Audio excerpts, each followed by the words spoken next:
A pleasant good evening to you, and welcome back to another episode of Roots Connections on Q, right here on Q95, the big station. So, a pleasant good evening to you, wherever you're joining us from, whether you're in Dominica, the Caribbean, and the rest of the world. It is great to be back with you for our number one program.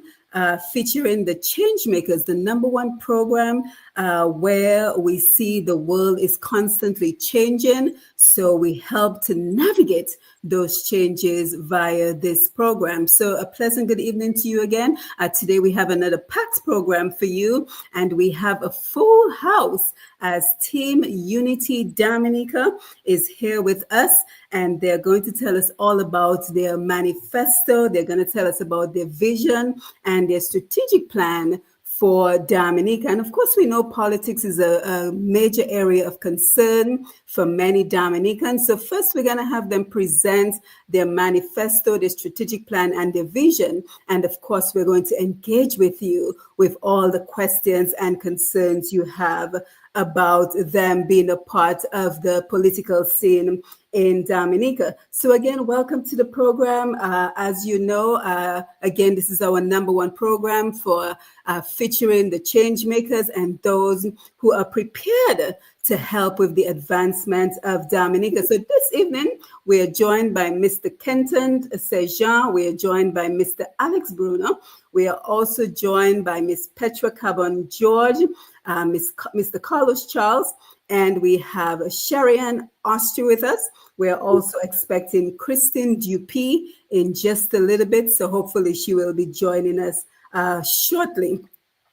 Facebook, I see that you're already coming in, so come on in. As you come in, share the live, let everyone know that we are here for another engaging program of Roots Connections on Q. Of course, we are live on Facebook at Q95 FM Radio, as well as Push Past 10, and we're also live on YouTube at Q95 Radio. So don't forget, follow, subscribe, so that you'll never miss when our programs go live. So as we continue to witness how quickly the world around us is changing, here on Roots Connections, our commitment to you is to look at the changes we should be concerned about, look at the changes we should be taking advantage of, and also look at what changes we need to make in order to move our island, our people, and our region forward. And tonight's program, we will be engaging with those who are throwing their hats into the ring to spearhead the development and changes we need for a better Dominica.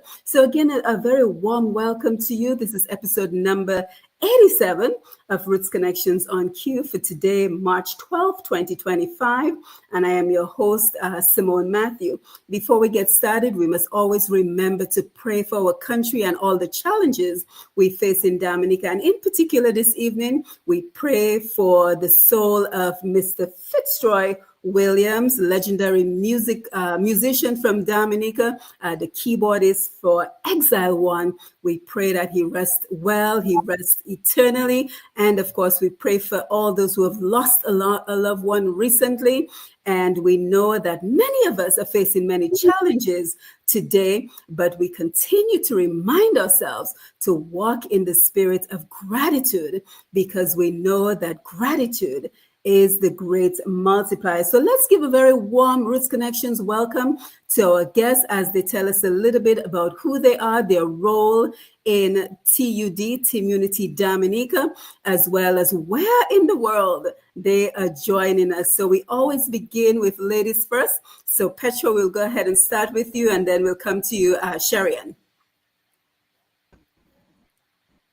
Hello, good evening, Dr. Simone. Nice to be on your program once more.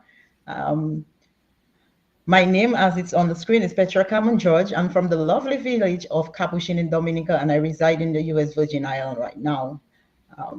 I am here with a great team of people. We share the same vision and passion for Dominica, and we just want to bring Dominica to the next level and to secure the future for our new generation. Yes, excellent. So Sherian, let's go over to you. Hi, first of all, thank you very much for welcoming us and inviting us to your program tonight. My name is Sherian Austri. I reside in Antigua, but I'm from Castlebrus.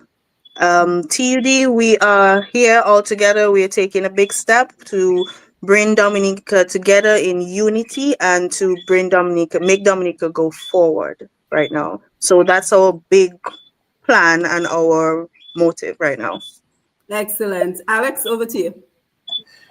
Well, of course, Simon, I'm no stranger to this and to the community, Dominica as a whole.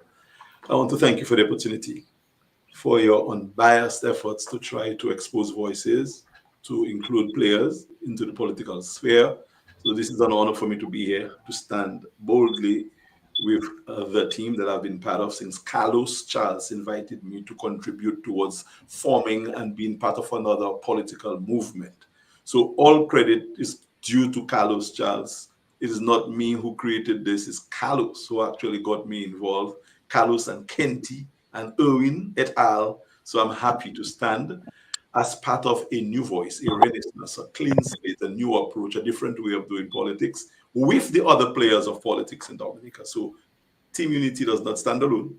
We recognize there are other players. We just want to say there's a different way, and probably we should all find to work towards a different and more progressive way for Dominica's politics. Before I pass it on to the next speaker, I want to say a very special good evening to Lambi. Lambi has been a permanent fixture on Dominica's landscape, not just on media, but in media generally, but he started with radio, ham radio, and a lot of the credit that we give to Fred White should also be shared with Lambi. Lambi was there as well in 1979, and Lambi has never stopped contributing to media. Lambi deserves a national award. I've said so before, and I'm saying so again. If it means that I have to write to recommend Lambi, I will do that.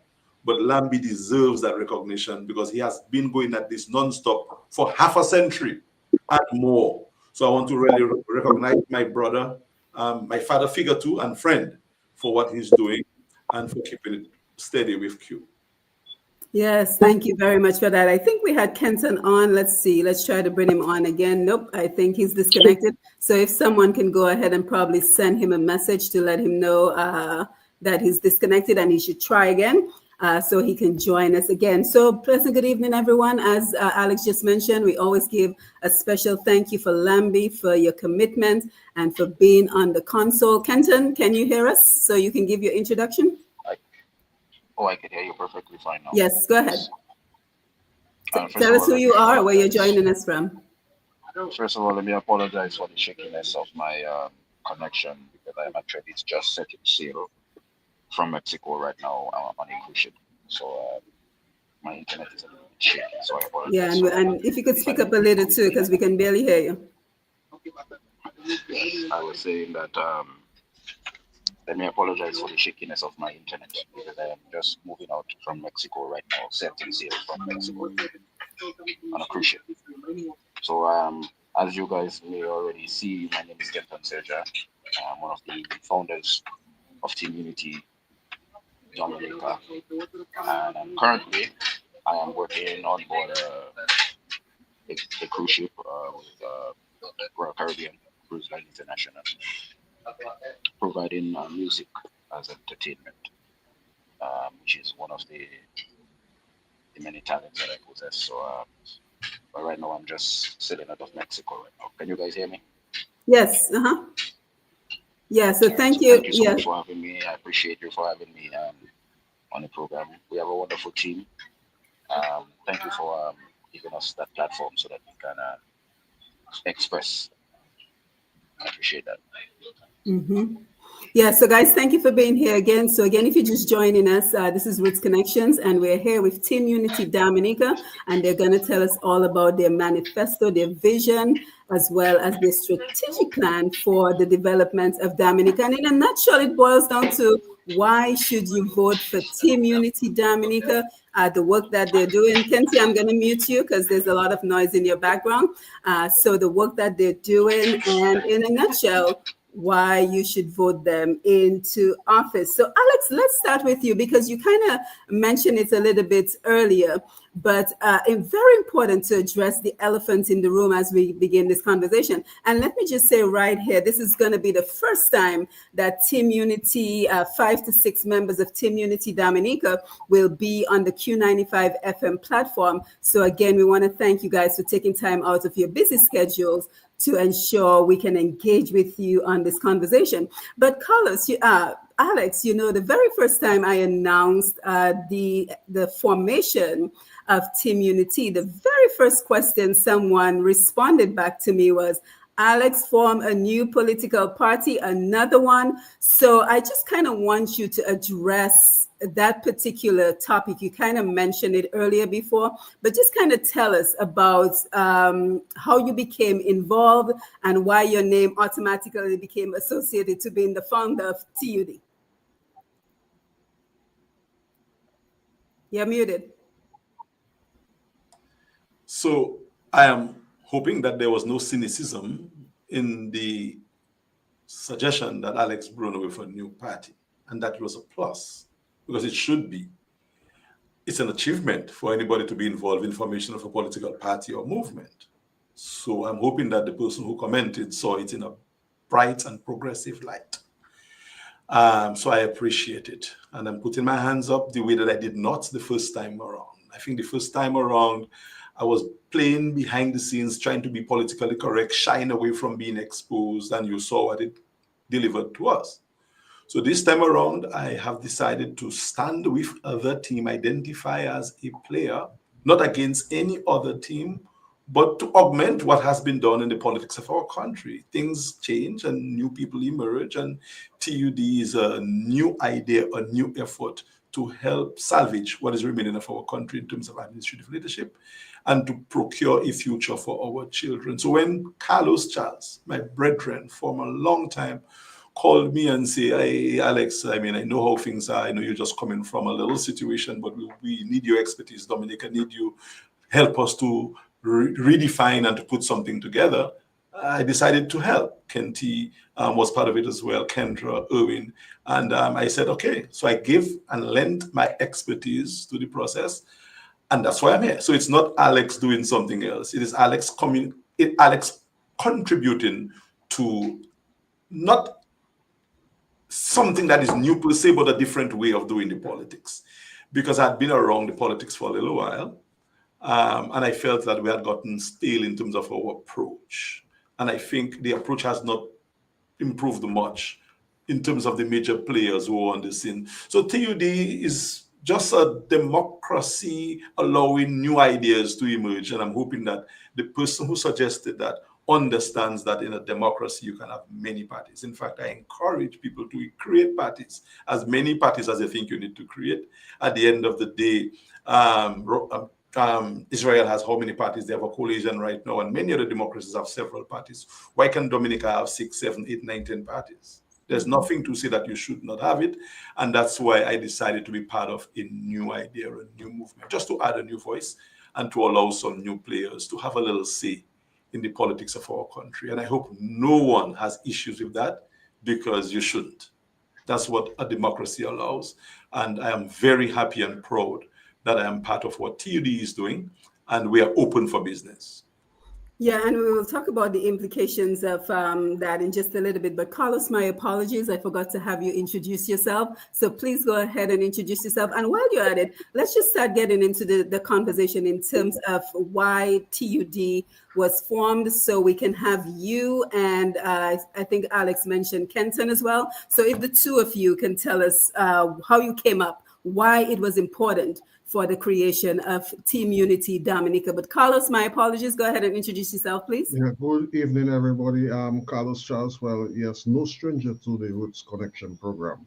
Good evening, Dr. Simon. Thank you for inviting us. No problems in gracing your platform with Team Unity and present our ideas and vision for Dominica. First of all, let me say a special good evening to Dominicans, your listeners, both on Q95 radio and virtually as well. Listeners and viewers in Portsmouth, in Rosal, in Cottage, in Canefield, Marigot, Mahu, Castle Bruce, wherever you may be. Thank you for tuning in and welcome to another Roots Connection. And tonight we're here with Team Unity. Why Team Unity?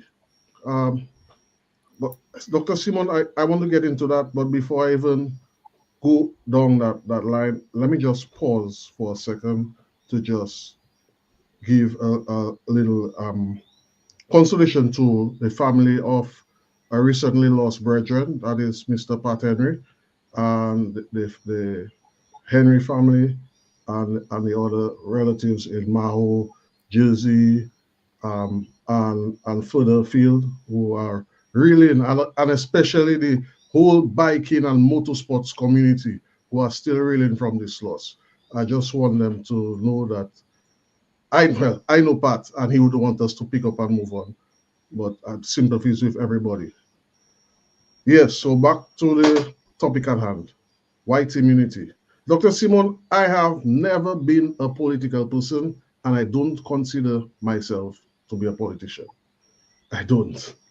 But I am a young person, and I've seen what has been going on in Dominica during my existence on the island. And this is a place I want to live. Not that there are not opportunities like others to go further afield and do otherwise. But I love home, and I love I would like things to be better, and there are opportunities that we can create for things to be better.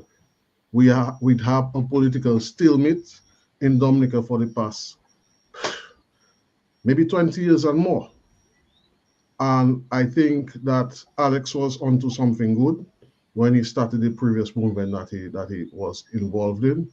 I was looking on from afar, and Kenty can tell you, we, we saw what's going on, and that is why we wanted to be part of a movement. And I reached out to him, reached out to Alex and said, Alex, this is something you shouldn't give up. Dominica needs you. And Kenty can attest to that. Mm-hmm.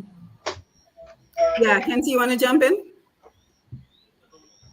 Yes, of course. Well, as Carlos said, I mean, people know me as a very outspoken individual. I don't shy away from saying when something is good and when it is not good. I don't just criticize, but I always like to come up with ideas, and I like to see myself as somebody that come up with solutions, not just to point out an issue, but to try to find a solution. And really, that is what TUD is. TUD is a solution to a existing issue that we see happening, in our country. Like Carlos say that I would like to be home. Like right now, I'm literally on the seas, sailing from Mexico, away from my family, and I would love nothing more than to be at home with my family, but I cannot because we have some, economic potholes, as so to speak. And we would love to change that. We would like to see people, instead of going away from home, coming home for opportunities. Um, and as I said in the beginning, I am one that like to be part of the solution and not the problem. So this is the reason for Team Unity. I'm not a politician, but I believe that if if I am in a if I am part of an organization, we should benefit the people that we represent. Right. If you understand what I'm saying. So that is basically the reason for TUD. Basically, TUD is the solution that we came up with to directly target the issue that we're having. Right, excellent. So what I want us to do, because again, we have a lot of to unpack with this program, but what I want us to do before we get into all of that is kind of just have the different members of TUD kind of just walk us through why you are qualified to represent the constituency that you're going up for. What constituency would you be representing? Who would be prime minister? So let us get all that out of the way before we get into an open discussions on the issues and your vision and your strategic plan. So tell us about your qualifications, the constituency you would represent, and what would you be bringing to the table. So Petra, let's start with you. Okay, so I have a bachelor's degree in accounting. I work as an auditor in Virgin Islands. I love agriculture, and so my contribution is mainly in agriculture, as you know from our last show. I love helping people, and I love seeing people succeed. And so that, I think, should be enough qualifications to be able to represent my people, that my love for people. And I see myself as a servant to the people, to serve my people, to ensure that they have a better future. And I am from the Cottage constituency, and if the people of the Cottage constituency permit me, I would be happy to represent them and their needs. Excellent. Sherian, you're muted.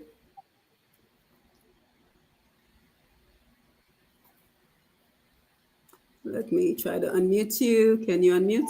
Yeah, I just did it. All right, I'll be representing the Casper's constituency, and I am currently been in the tourism industry, well, the hospitality industry in Antigua for maybe around 13 years. I've been I'm a certified bartender. I've been bartender and waitressing for about 11 years, and I've just moved my career to the sea. I do the sea life right now. I am a licensed, well, I hold a powerboat level 2 license to captain powerboats. And I am currently working as, I'll say, a sailor right now on a catamaran. So I've been dealing with people. I love tourism. And looking back at my constituency need a lot of work to be done. I love working with people, and I love talking to people. I love reasoning with people, and I love seeing development happen, especially in my area. And in my area, a lot of development needs to be done. Agriculture, tourists, tourist attraction. We need things to be done at the fisheries. All of those things are basic stuff that we need. And I think that customers need someone to represent them properly and to help them, to encourage them, and to work with them to help get things done. Because I've been seeing a lot of basic things that do not need any major investments that could be done that's not getting done. So I honestly believe that I can represent customers. Excellent. Kenton, your qualifications and the constituency you would represent.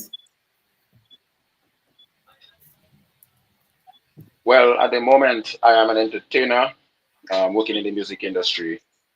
I am also a professional contractor, handyman.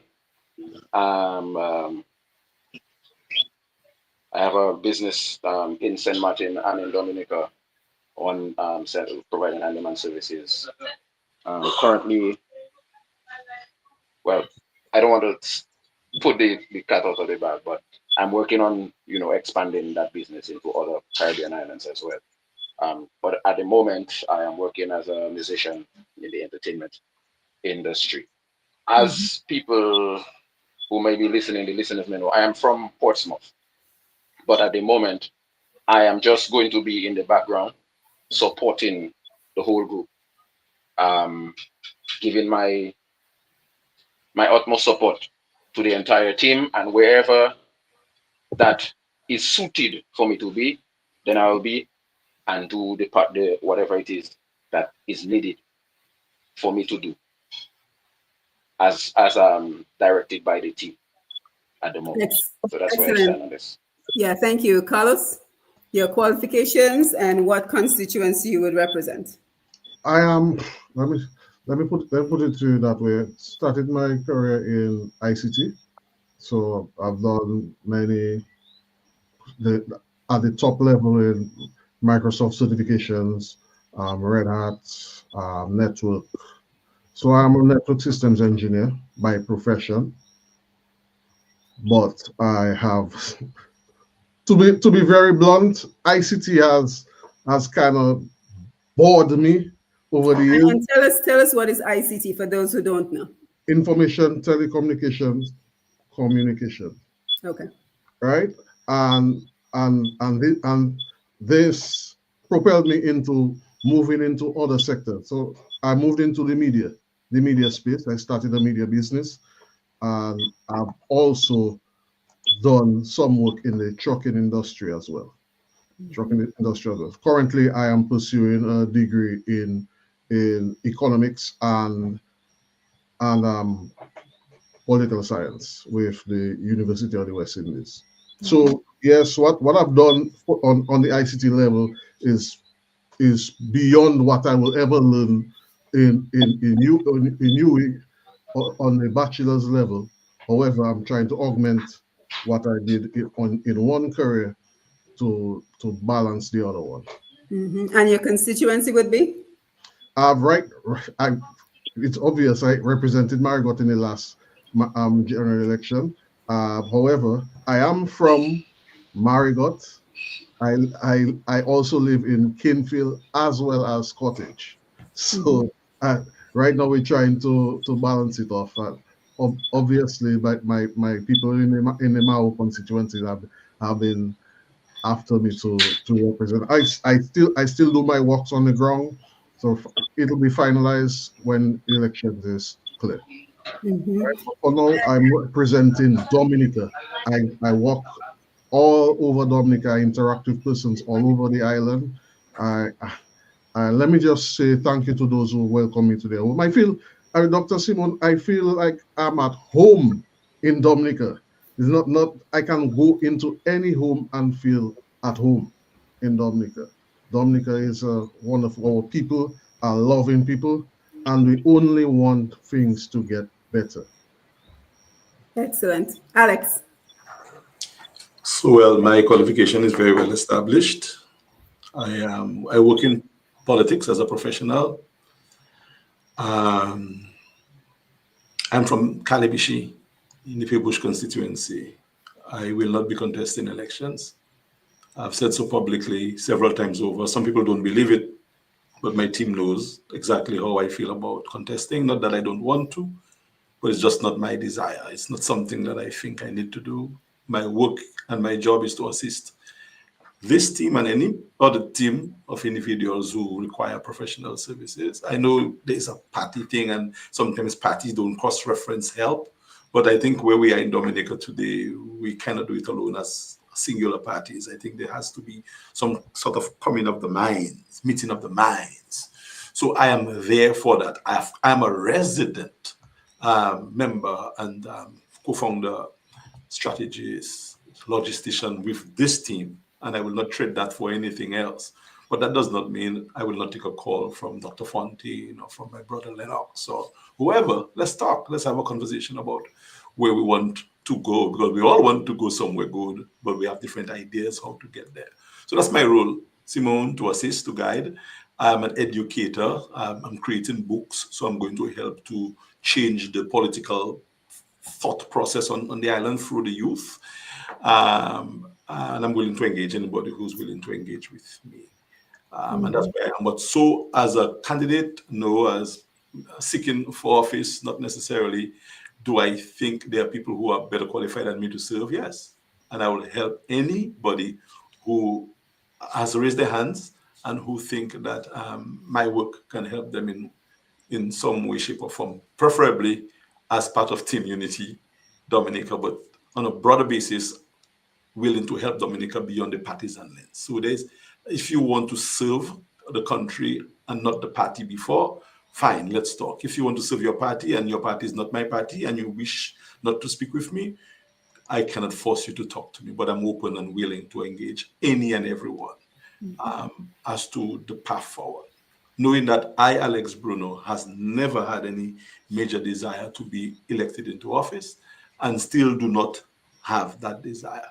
But yes, I want to see things happen for Dominica, and I will do it with this team and any other group of individuals who share the ideals of this team.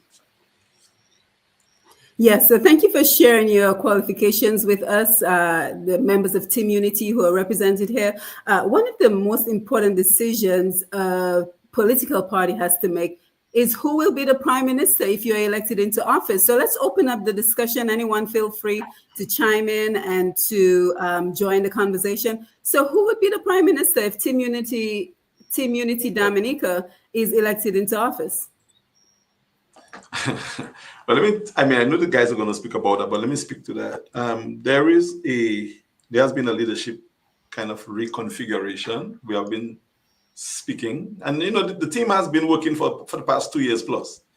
Every week we meet, sometimes twice a week. We are preparing for a marathon, and I hope the other people in the race do not get too surprised when we totally come out and present our cards.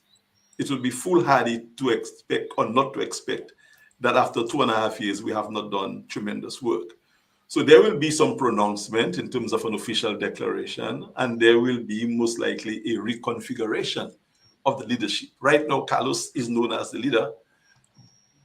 We'll see when we finally present the new cadre of people, and what the people who are here are just a handful of the people who are involved in the process. So there will be a mention, and the individual who will be leading our team, most likely Carlos, most likely not, but the public can wait for that when we finally present the clean slate.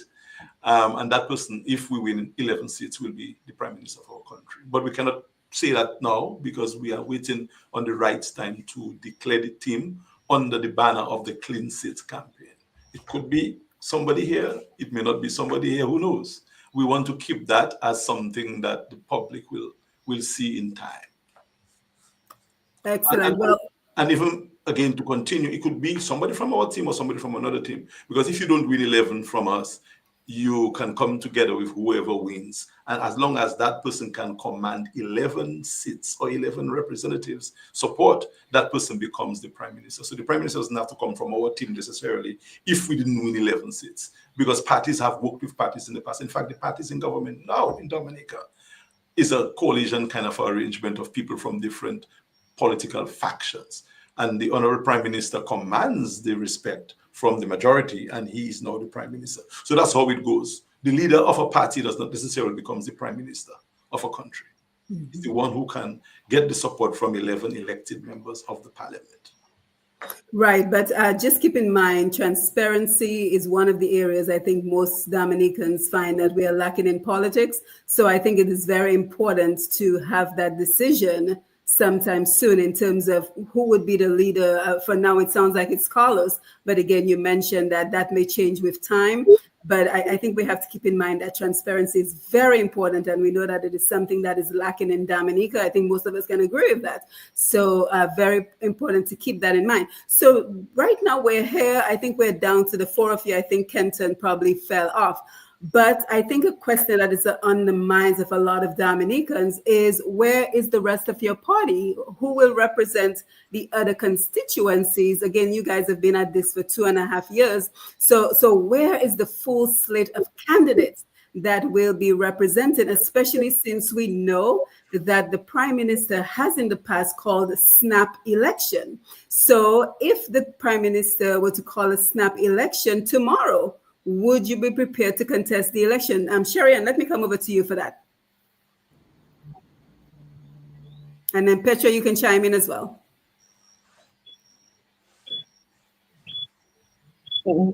You said, will we, if he called the snap election, will we be ready? Yeah. I think we'll be ready. Yeah, we've been practicing, we've been training under Alex Bruno for 2.5 years. So I think we will be ready.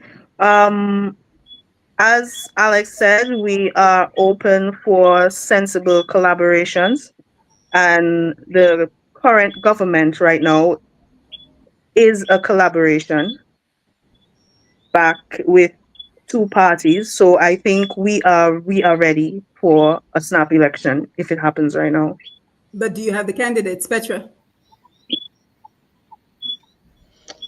We do have some candidates. As you know, in Dominica, some of the people cannot publicly give themselves because of what is happening.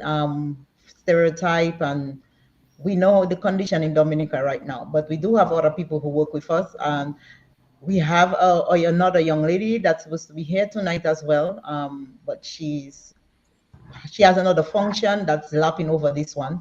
So we have a few other people who are interested, but one of the main problem is getting them to bring themselves public. They still want to stay hidden, and they want to watch from the from behind the curtains. So yes, if the prime minister decides to call a snap elections, definitely we will be ready, and whoever that are willing to go public with us will be running on our Team Unity tickets. Alex, Carlos, anything else? Yeah, well, Doc, I mean, it's natural in politics that you don't expose your cards early. It's a contact sport. You have to take you. We don't come on your program not to declare who our 11, 12, 15, 21 candidates are. But we are working. We're not here for 2.5 years. I mean, I could be doing a lot more things as opposed to being involved in the political discourse of my country. But I'm still here. So it's obvious that something is going on. So we have persons who we are working with. Those, as you can see, some are here now, new faces, and others who have been pre-existing before, and others who will come when the time is right. Mm-hmm. Alex? Yeah, the same thing, I'll echo, because parties in opposition in small island democracies do not really have the luxury to have all the members present early o'clock for many reasons. So I'm not going to commit 21 candidates now, but we are speaking to quite a number of people. And there are people who are now managing our production behind the scenes, at least 5 solid people who are candidates in the making, who, if snap elections are called now, well, all bets are off, and you will see the full potential of the people that we are speaking to. So I guarantee you that we have people. There are people who are following our training, who are guiding, who are assisting, who are part of the process. The same question I probably could be asked in reverse is, who are the 21 candidates that's going to be representing the former main opposition party or the former parliamentary opposition party? Because the last I checked is mainly the leader I'm seeing doing his stuff and a couple of them. So I could ask, where are the candidates? Who are they? And it would be probably unfair or unreasonable to ask, because we don't expect candidates to be declared at now.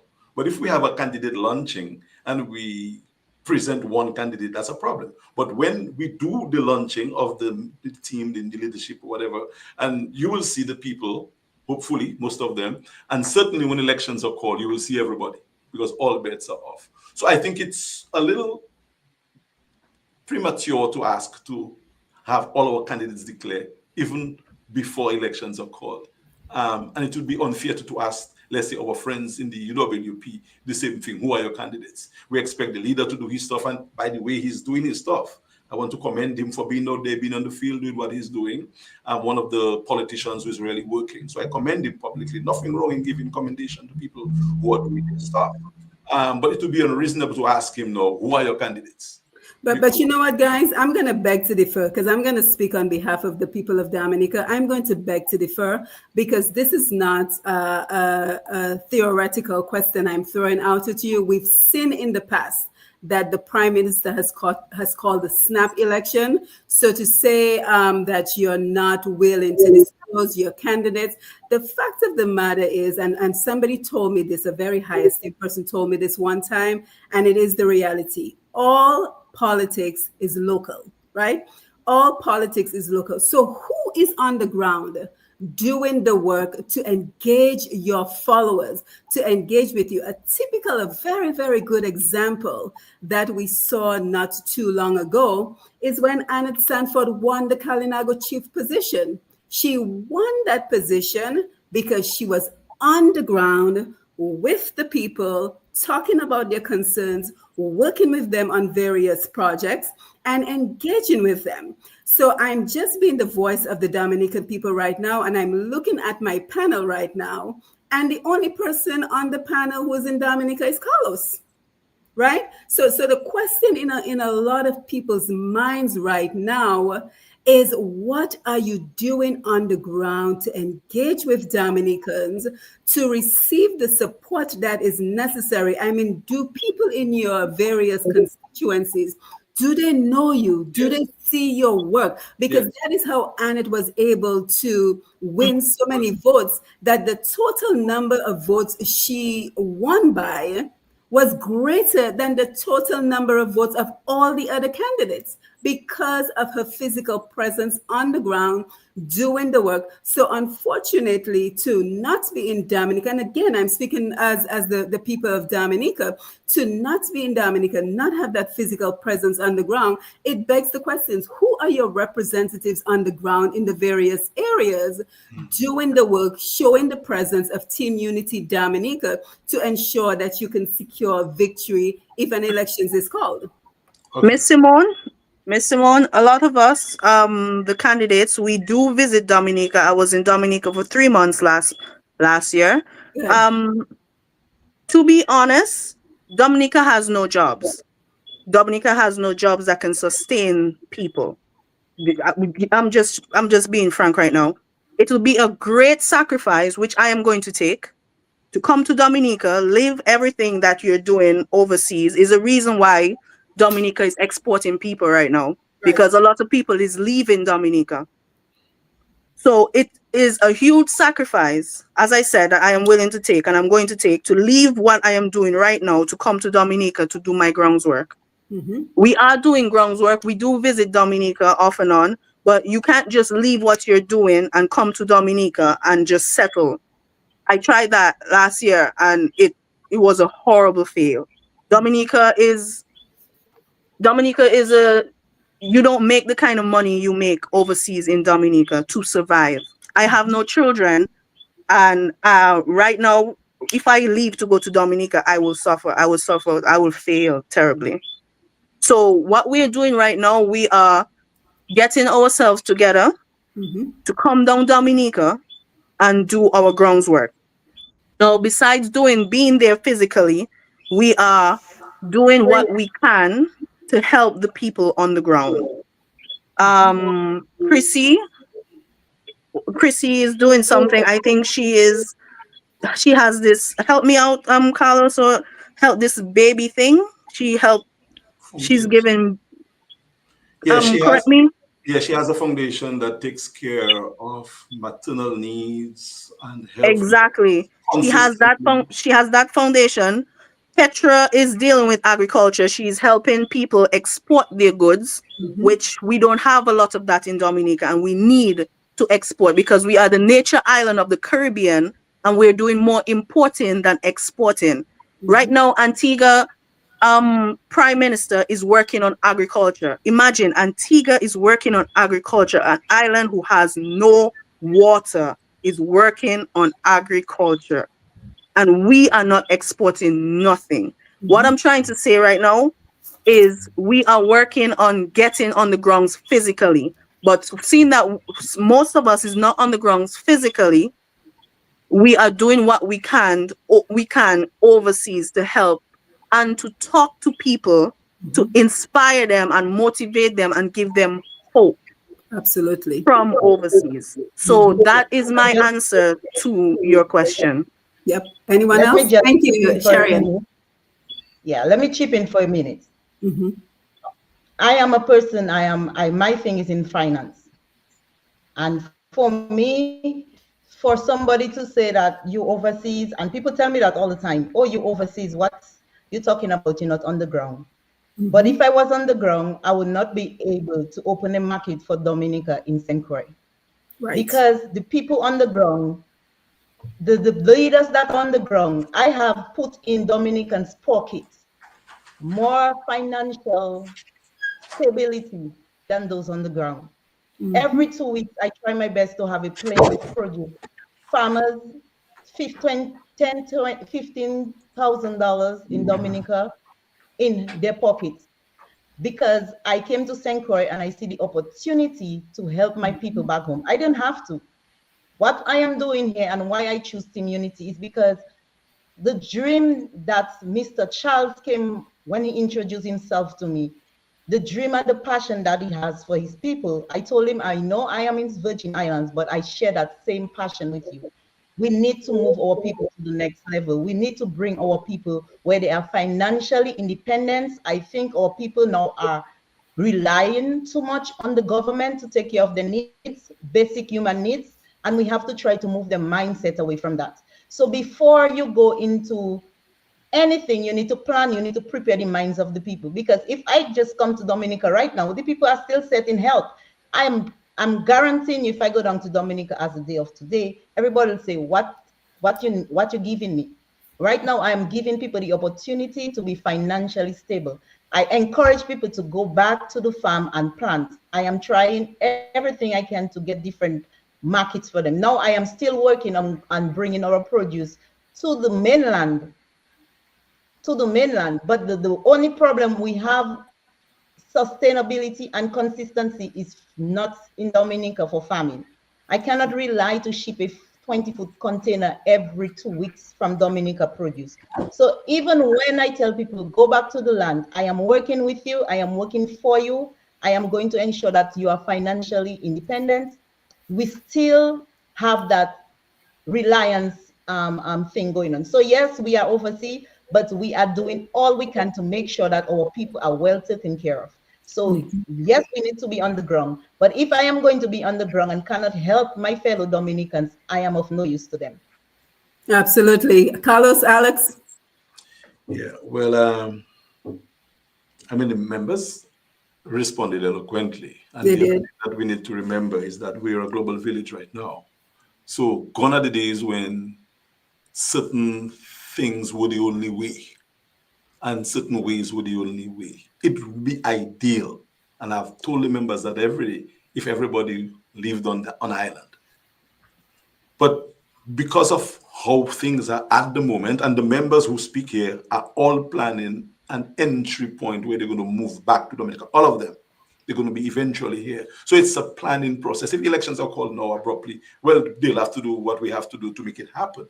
And the last time the Labour Party won, the Prime Minister who won with the coalition, Rosie Douglas, was not in Dominica. But he found himself here and he won in less than a month. So we're not saying that we're going to win from overseas, but the fact is the dynamics right now with Team Dominica, you may see that there are more people on here who are living overseas, but there are a lot of people who are not on here who live in Dominica, who give the technical support for the team. There are more people who are from Dominica who's not on today. Why? Because they will not come on Q to show their face, because one is a teacher, one is a banker, one is a lawyer. They're not going to come now and show them their faces, but they're on the ground assisting with Eva, our little $1 million scholar, who is going to receive a new gadget as part of this scholarship, which we are doing. Ching did not speak about the carp show that she had in Castle Bruce just recently. Petra spoke eloquently about what she's doing. I live in Florida as well, but which song won the road match song in Dominica? The song written by me. Who got the best talent in Miss Teen? The talent written by me. Who got the best talent in Miss Dominica? The talent by me. So I contribute. We all work. Because of how the world is today, you can have a business here and manage it elsewhere. Yes, politics is local, but the dynamics is changing. Mm-hmm. How does it benefit Dominicans when a politician go around taking pictures and say, look, me idea? How is that helping you to win? Annette did serious work. I know Annette. I was part of Annette's campaign and a team during the last election. And Annette kind of work is not just taking pictures and saying, look me. Annette did some real penetration, and I guess that helped her to win. So not just being on the ground guarantees you to win. It's the way you engage with the people, how you impact their lives. And I'm telling you, Simone, we are impacting people. We are on the ground. We have done 3 or 4 surveys. And every time it is giving us information as to what people are saying. So I'm hoping that those people who are on the ground and I guess representing are doing the same thing and seeing what people are thinking of them. Because our survey does not suggest that the people care too much about any of the established parties right now, even if they're on the ground doing what it is that they're doing. The people are generally saying it's time for a new kind of idea. They're tired of the same old, and I think TUD brings a different approach. Granted, the people who are here now are not on the ground currently, but there are more people on the ground than those who are on air right now. Mm-hmm. Excellent. Very well said. Carlos, before I come to you, I just one comment someone posted recently, and it says, I completely understand their points. Plus, we already have elected representatives living right here, and you only see them when they want you to wear a red or if the PM by their side. So again, we're just having a very balanced conversation. We want to make sure that we're echoing the concerns of the average Dominican on the ground. So guys, thank you for providing very clear and concise responses to the question. Carlos, over to you. Yeah, and Dr. Simon, I just want to add, I mean, look at you. You're doing a program on Q95 and look at where you are. The only program that invited us to be on Q, apparently, you know what I'm saying? And that's amazing. So we thank you for that. We thank Lambi, we thank Mr. G. But look at what we're doing. We are a global community, man. So this thing about being there and being there doesn't really hold a lot of water, as I said. But I'm not the only one in Dominica. Mm-hmm. I'm not. No. I'm the only one that you see. I'm the only one that you know. Mm-hmm. At the like I told you earlier, at the appropriate time, the rest will be declared. Yeah, and whoever else you see working with me, you will see. But we do have persons who work with us, who give their feedback regularly, and who are even looking at this program right now. Feedback right now. Yeah. Excellent. Sharon, you wanted to say something? I was saying it's essential for groundwork. Groundwork is mandatory. We're not saying that it's not mandatory. It is to get to know your people and get to know their problems and what they're going through on a daily basis. And because when you get into politics, you're working for the people. It's the people who put you there. Every 5 years, you go to them to convince them to put you there. So you're working for the people. You're supposed to be there to hear their concerns, hear what you have to work on. So as I said, groundwork is essential, but where we are right now, we cannot just leave and say, okay, we're dropping everything and we're coming to Dominica, because Dominica do not provide like jobs. The jobs we do overseas, Dominica do not provide that. Or if Dominica does provide that, they cannot pay us the amount of money for our qualifications. So we're putting things together and we're coming down to do our groundwork. Mm-hmm.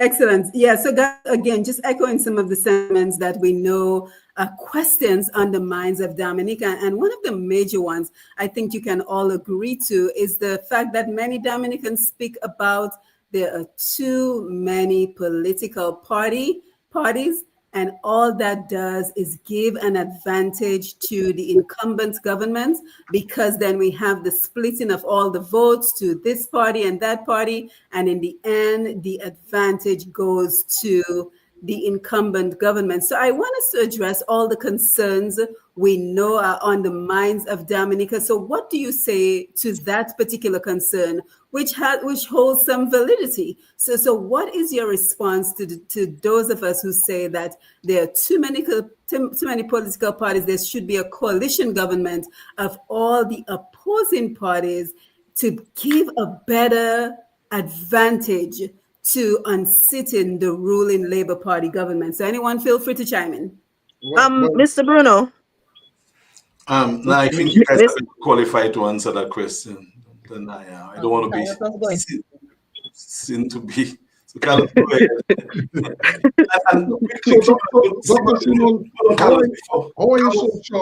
Hold on, Carlos, before. So I'm going to drop off from this and I'm going to join on another device because I need to be driving.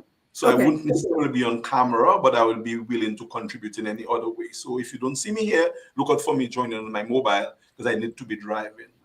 Sure. And then once Carlos responds to that question, we're going to take a break to invite the callers. And then we also know you have your manifesto. So we're going to present that to the audience and then continue the conversation. So yes, Alex, we'll see you in a little bit. Carlos, you were saying? Yeah, so how are you so sure that the votes are going to be split? I, for example, went up in the Maribor constituency I will comment that so a party said that they were not taking part, but there was a serious campaign against Team Unity by people who said they were not taking part. Notwithstanding that, I got 6 votes. How are you so sure I'm going to get the 6 votes at the next election? So remember, we're echoing the concerns of people. What we hear people ask. Let me finish. We are here. We're working. We're engaging the people. We're talking to the people. We're presenting our plans and our programs, and at the appropriate times, the people will see, and we are doing what persons have been asking for. Because we're not just guessing or doing this as a guessing game. We go in, we do our polling, we ask questions, and Carlos is not the one doing the polling. When Alex does his stuff, he has independent people talking to persons on the ground, and we use those constructive feedback to tailor our messaging and how we engage with the person. So we do exactly what persons have been asking for. You cannot claim votes before they're cast. Parties earn the votes, and you cannot just assume that a vote is going to be split. Could I give my 2 cents on the unity thing, Sure. Carlos? Yes, go ahead. Carlos? Yeah, go ahead, Sherian. Okay. You said, if I'm not right, you said the public said, why don't the oppositions come together in unity? As how the current opposition was chanting about a couple months ago, right? They did come out and say something about unity, right? Well, I'm talking about, for example, the callers to Q95. Whenever a political party, another political party is announced, and we just saw yet another one announced recently, that is the number one concern that people call about, that there are too many political parties, and all it's doing is, for example, Carlos got 6 votes. That 6 votes, if there was a coalition, could have gone to the coalition and bettered the odds of dethroning the Labour Party. Oh, so basically they're asking, why don't we merge together? Yes, that's a coalition. All right. Mr. Bruno and Carlos made attempts of contacting Joshua Francis and Thompson. They did make attempts on that, and they were ignored. So that's the answer to that question. We did make attempts. Carlos, correct me if I'm wrong. Mr. Bruno did make attempts to contact Mr. Thompson and Joshua Francis, writing some long paragraph how he want to meet up and we should have unity and stuff like that, and we were ignored. Then a couple weeks or months after, I saw the opposition and Joshua Francis came together, and speaking of unity, the same unity we were asking them for, they just came out with it. So that is the answer to to the person who was asking that question. So we cannot force people to unify. Right. As I said in the beginning, we are open to sensible collaborations. And then before we go on the Yes. break, let me just add one thing to it. The one thing I realized in Dominica is that we don't like change. We want change, but we don't like change. And the reason why parties are always going to be formed is because from what I am a spiritual person, and I believe the word of the Bible, and it says, can 2 walk together except they agree? Now, I've been with everybody. I talk to everybody. I am inclusive. I include everybody. I try to do my best to make sure I am working for Dominica. I'm not working for any particular person to say, if you vote that person, I'm not going to speak to you. That is not part of my nature. I put Dominica first. And so we call on the people and we say, hey guys, let us meet. Let us speak. Let us not go to every constituency and have free political party go in there.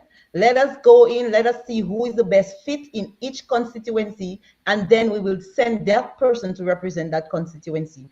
but that is on our behalf. Mm-hmm. But some people don't want it like that.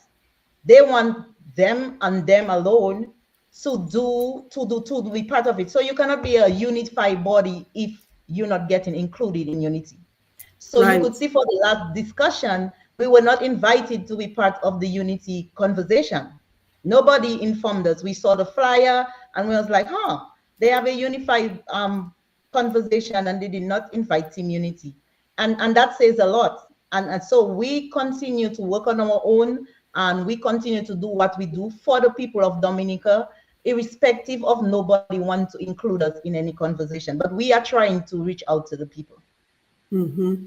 Yeah, and I think that is a valid point, because many times we say there needs to be a coalition, but again, you guys are doing a good job of highlighting what the issue is, because how can we all come together if we're ignoring each other? And Team Unity Dominica, as far as I know, you are a registered political party, correct me if I'm wrong, but then if we do not even have folks responding to your efforts to reach out, that is the question we need to be asking. Why Dr. Simon, is that? incorrect to say that folks are not responding to what we're putting out there, because folks are responding. I get feedback on a regular basis from the Jack Brown in whatever community that I No, we're talking about the other political parties. But when it comes to the other political parties, like I mentioned earlier, there's a stiff opposition campaign to lock Team Unity out of the political conversation in Dominica. So certain persons have zero interest of having us participate. You will see there are a lot of programs that go on. There are a lot of activities that take place. I took part in a few of them. On a national level, when political parties are invited, I am invited and I participate. I make a meaningful contribution.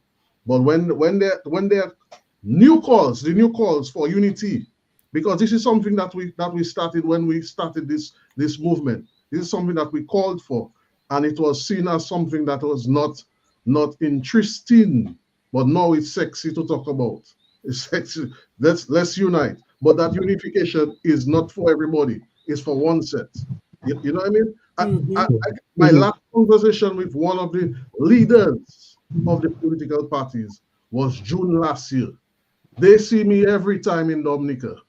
They see me regularly, and they will refuse to invite me when they have their unity meetings, when they have these conversations that we interested in Dominica. No, they're not interested in Dominica.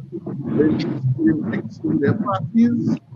They're fixing their parties, and then they'll worry about Dominica on the various opposition parties in Dominica. That is what I will say on that topic, right? And to even take it further. Well, let me just stop there. Yeah. Thank you, Carlos. And Alex, the question is why the resistance to unity? If we all say we're genuinely concerned about Dominica, we genuinely see the problems, and we have the solutions, why do we believe that the opposing political parties? Because from what I'm hearing, there's a lack of interest in the unity that we're all preaching, but then when it comes to the action of actually coming together, and again, we're hearing one side of your story, we're only hearing your side of the story. Maybe another political party might have another aspect of the story, and they're welcome to come on Roots Connections. Every political party is welcome to the platform to share their particular insights, their particular views. But I think that is to the detriment of Dominica that we speak so profoundly about unity. But from what you guys are saying, when it comes to the actual action, then we see that everyone wants to keep to their particular party. And just one thing quickly, Carlos. Guys, I'm seeing the comments coming in on the Facebook and YouTube. Please continue to post them. I'll take them in just a minute. Carlos, to you, and then Alex, and then we must take the phone calls. Dr. Simon, members who are supporters of those political organizations reach out privately. Carlos, I don't understand why they're not talking to all you. We need to work with all you. We need to work with you guys.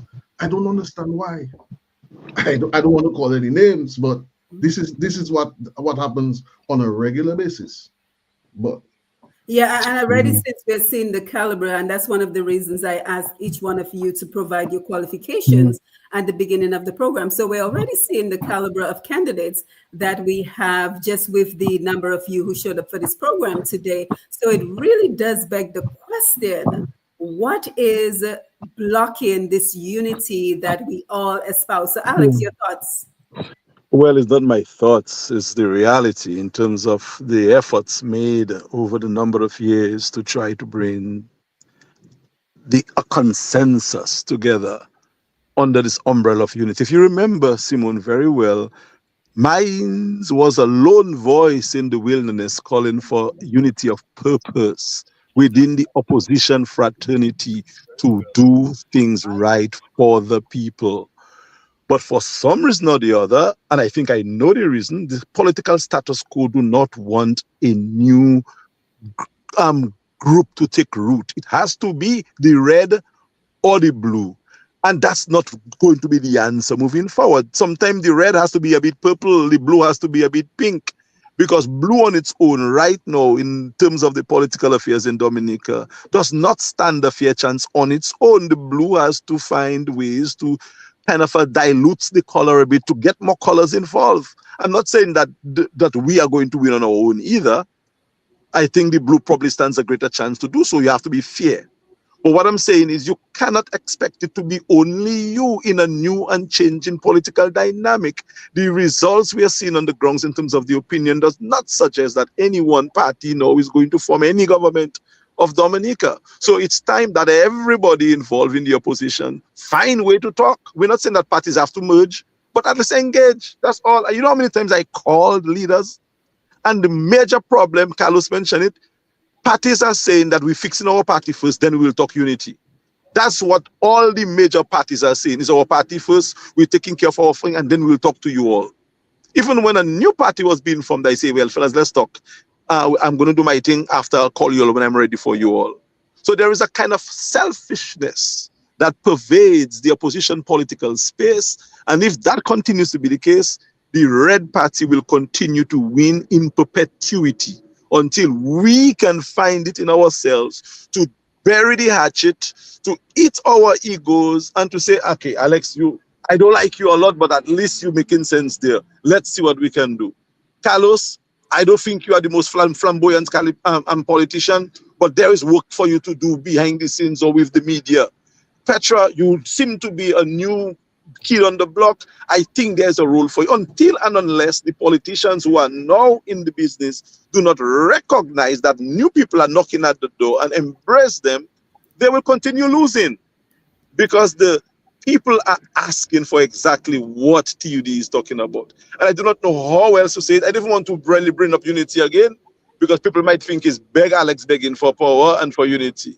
I'm not begging for that. I know that Dominicans want something like that. But the people who are involved in the business before us must understand what Dominicans want, and they must go that route. So if anything is sure, is that we, Team Unity, have been reaching out, but there has not been any reciprocal response from the other established politicians in Dominica. And I do not know why. Yeah, and the good news here is that we know that just about all the opposing parties regulars on Q95. So my hope is that they listen to this program, they look at this program, they see the qualifications of the people who are here representing Team Unity Dominica, and they have a change of heart. They have a change of heart. They recognize the talents and the skills that you bring to the development of Dominica, and they will want to engage, because like you said, Alex, if we do not move past this, then we are simply giving the incumbents the continued advantage to remain in power indefinitely. Simple, because if, for instance, right, we have been, you know how long we've working for 2 years plus. You think we're going to just not run or contest an election when elections are called because fellas not talking to us? No. So if Petra run in Cottage and you have a candidate for, let's say, UWP or somebody in Cottage and one for Freedom in Cottage, what's going to happen? Petra might get the most votes, but the votes maybe the majority might go with the red again. But if Petra runs against the red in Cottage, that is a better chance. Or if one of another party runs again. So we're not even talking about those that as yet. What we are saying is, at least let us know what you all are doing now, man, so we can know what we're doing. So we won't go blind and just put people everywhere if we know Marigot it makes more sense not to put a candidate in Marigot. But you must talk to us. You cannot not talk to us and expect we will know what you want to do, because we are prepared to put 21 candidates if we have to. So parties must engage now. Don't wait until the elections are called and then tell us, don't run there, don't run there. That's not how people do business in politics. Because politics is the business of serving the people. But until you win, you cannot really serve the people. And there are ways to win. You cannot expect on last minute to come and say, oh, you young, don't run. When we were the only party which contested the last election. We are the second party in Dominica based on the last election. We got 100 and something votes. No other party but the Labour Party has votes from the last elections. So you cannot now tell a party that is registered, we contested an election, we were the only party with a manifesto, to tell us that we don't have a stake. We have a stake, and we want to talk to people who also have a stake. We respect everybody, every party, but give new people fresh ideas a chance. Let us help us to build and to create a better opportunity for our country and the future for our children. And that is not working against any established party. It is working for Dominica. So I'm hoping, Simone, that once and for all people understand, and as Carlos said, we are not invited not because they don't think we're good, but if they don't want it to be said that they are working with new people. They want it to be them. So unity must be, all our members now must join one party. That is not what unity is about. Unity is us talking to see what's best for our country, not for your party. Because we are definitely not going to surrender the work that we have done to one party in Dominica. That is not what Dominicans are asking for. Dominicans are asking for the best people with the best ideas, the best minds to work together, not to join one party. In fact, the polls that we did suggest that that's not what the people want. But they certainly want a unity, but not to join one party to try to win one election. Yeah, and this is certainly an eye-opening conversation for me and for many of us who are tuned into this program this evening, because we hear a lot about the disunity and the importance of a coalition. But then when you dig deeper and you look at the efforts to create that unity, then we get a clearer picture. But guys, we must take a break. Make a note of any other points that you want to make. Carlos, get ready to present your manifesto, but we must go over to the studio and invite our callers and Facebook, YouTube. Thank you for the comments. I'm coming over to read them in just a minute. Lambi, over to you. You're listening or viewing Roots Connection in Q. The numbers to contact us are as follow: 449-3095, 449-3096, 449-3097, 616-4257. These are all local numbers, and the international number is 305-432-9624. Let me run this one more time. Local numbers: 449-3095, 449-3096, 449-3097, 616-4257. The international number or the overseas number: 305-432-9624. Back to you, Simon. Yes, thank you for that. And we have Hendrix, who's saying, you all are lovely Dominicans who happen to be born in the Garden of Eden. When we say there are no jobs in Dominica, foreigners are making hundreds of millions. Jobs must be created by natives. Then we have Ayo, who says if we get a coalition government of different parties, it is better for them to hold each other accountable. People need to think global politics. We have Hendrix again. After independence, we were trained at universities to serve others. Living life without risk is like playing it safe. Forgot about how much money you are making. Come down and change government.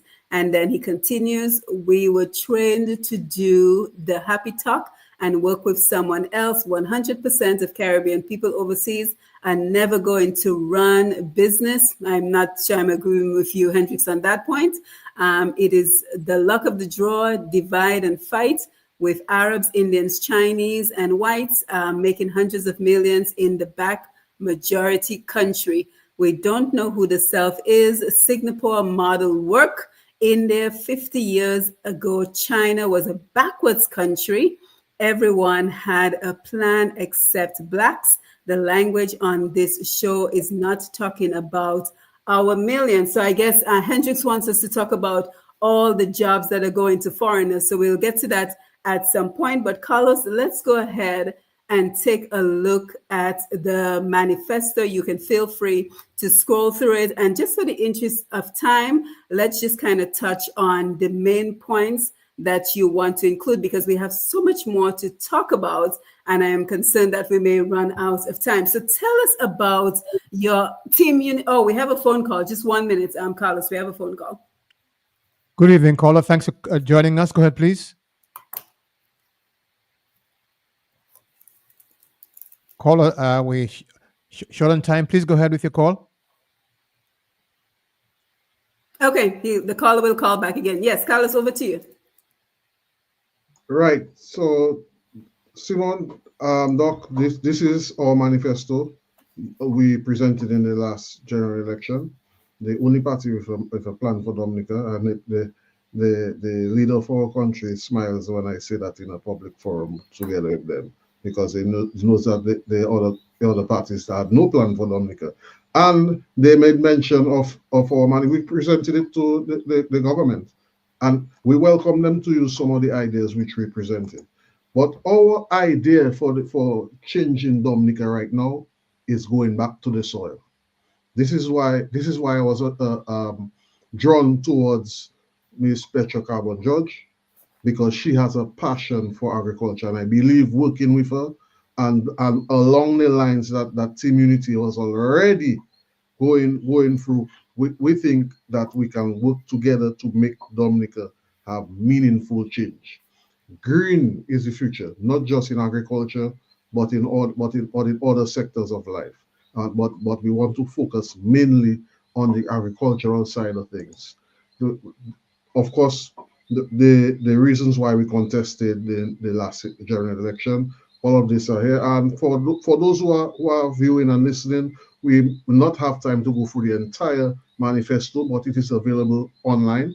We have it available on our Facebook page, and there's a link available for you to look at it at length when you get the time to do so. And then at the end, you can always provide us with an email address, so that anyone who's listening and who's not on Facebook, if they would like a copy, you can provide them with a copy, because we have to keep in mind that there's some folks who are listening and not on signed up for Facebook.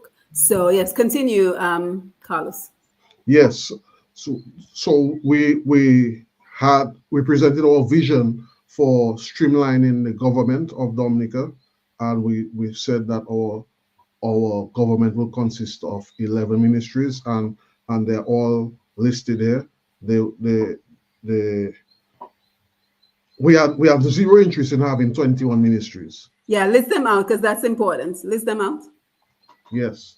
So we talk about the Ministry of Youth Participation, Housing, the Economy, Health, Wellness, Culture, and Agriculture. The second one, the Ministry of Indigenous Citizens, Gerontology, Diaspora Dominicans, New Citizens, Industry, Commerce, Innovativeness, and Indigenous Creations.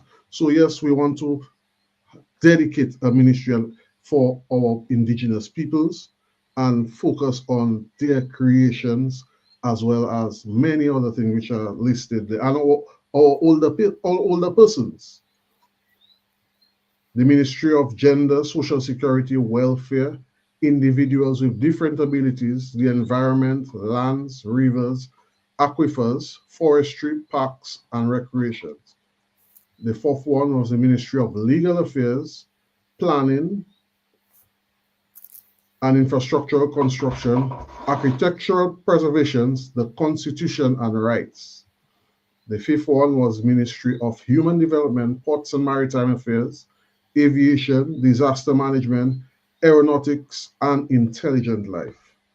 The Ministry of Education, that's the sixth one, Creole and other languages, music, sports, heritage, folklore and traditions, religion and spirituality. And as we on that one, the Creole, we're losing our Creole language, and this ministry would tend to bring that back. That was the vision, and of course, move to the place where we would have Creole being accepted in our House of Assembly. Mm-hmm. The Ministry of Finance, Employment, Private Sector, Wealth Creation and Investment. The Ministry of Trade, Tourism, Industry and Commerce, Governance, Public Workers, Unions and Social Justice. The ninth one would be Ministry of Public Works, Urban and Rural Development, New Families and Community Empowerment. The 10th one would be Ministry of Heroes, Pioneers and Seniors, Citizens at Risk, Regional and International Relations. The 11th one was the Ministry of Broadcasting Technologies, Communications, National Defense, National Spirit, Treaties, Foreign Policy, Protocol, and Diplomacy. Well, this was what we presented to Dominica in back when we presented our manifesto in 2023. Mm-hmm. Of course, the state of play may have changed a little bit, but the deeds for Dominica remains the same. Mm-hmm. Of course, Yes, at the appointed time, we will present a manifesto for the times that we will be contesting the election for, and update the needs as needed by Dominica at the time. Mm-hmm. Yeah, you can go to the next slide. We'll have a general discussion once you're done. Okay, and in this one, this is what we consider the series urgent national economy transformation agenda. Carlos, I'm not sure if you're a little low on your end, but you're very low on my end. Yeah, try to speak up a little bit, Carlos. Yes, in this slide where we talk about the pledging of $3 billion to agriculture to kickstart the new economy, repair roads, etc., building of 3,000 new family units in 5 years, 1,000 youth national guards, youth farming professionals in the youth in various sectors, and so on and so forth. Doc, we can go through this in length as we go along, but I don't want to spend too much time on that. Yeah, and again, if anyone would like a copy, we will provide your email address so they can request one. Yes, and in the other one, the next slide where we talk about the various foundations that we want to establish, we establishing the various ideals with the Diaspora Food Bank, the National Hall of Fame Initiative, the National Federal Reserve Unit with the NBD, in a National Heroes Conference, a National Land Use Policy, a National Organic Produce Project, and so on and so forth. National Sports and Social Clubs Act, and it goes on and goes on and goes on.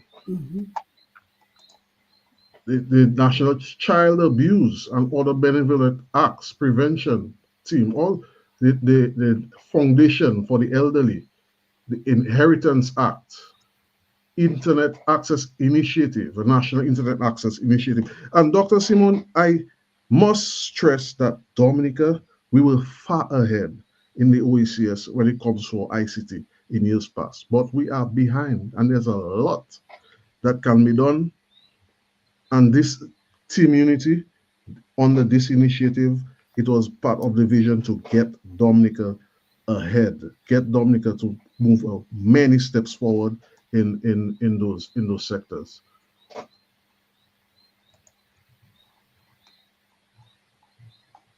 Of course, we have as well the National Refuge for Abused People, a Substance Abuse Rehabilitation Center, a shrine for unsolved disappearances, a national renewal plan, a national broadcast communication commission. One of our three priorities for office is to provide incentives for corporations to hire new employees in exchange for tax and other concessions necessary for the expansion of their businesses. These are all our focus.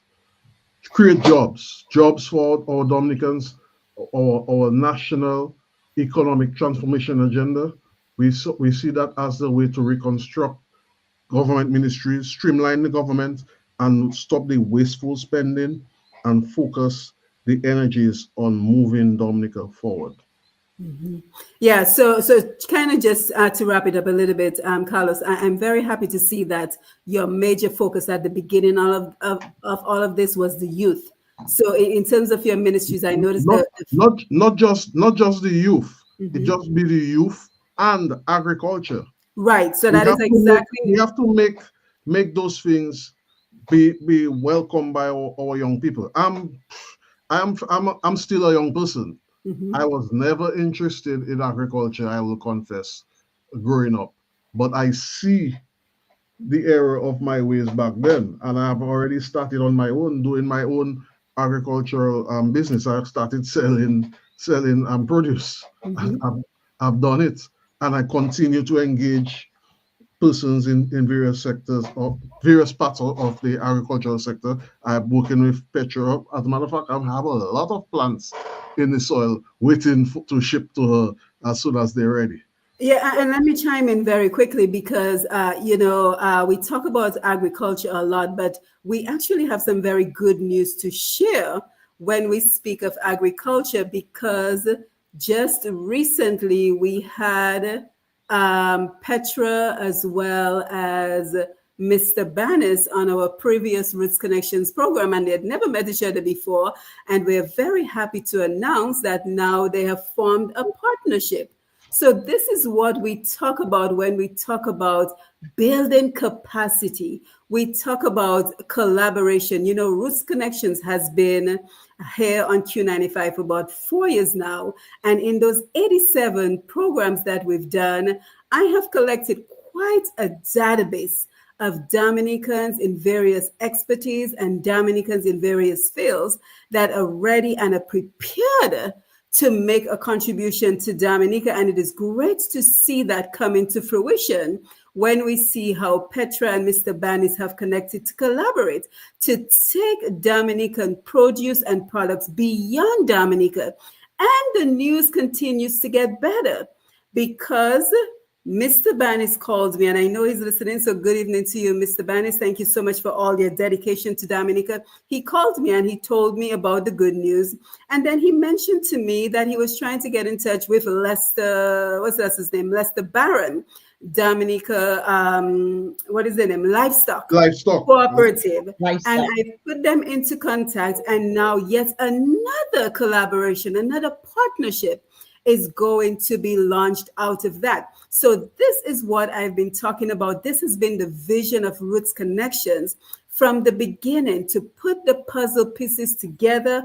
Someone on the Facebook Live mentioned the importance of collaboration, the importance of those who have the skills and the talents to do the work. So despite our challenges, despite the lack of policy, we know that many of us feel that the government is not interested in truly investing in agriculture, livestock, and other industries in Dominica. So besides those challenges, we are still finding ways to make that happen. And Petra, he told me another bit of information, but I'm not going to reveal it just yet. But we know that you guys have some of the big plans in the work for moving agriculture ahead. So we have to continue to invest in what we know has been the blessings to Dominica, that fertile land, that soil, the abundance of water, and we're going to do it on our own. So I'm very proud of the work that we're doing here on Roots Connections to not only talk the talk,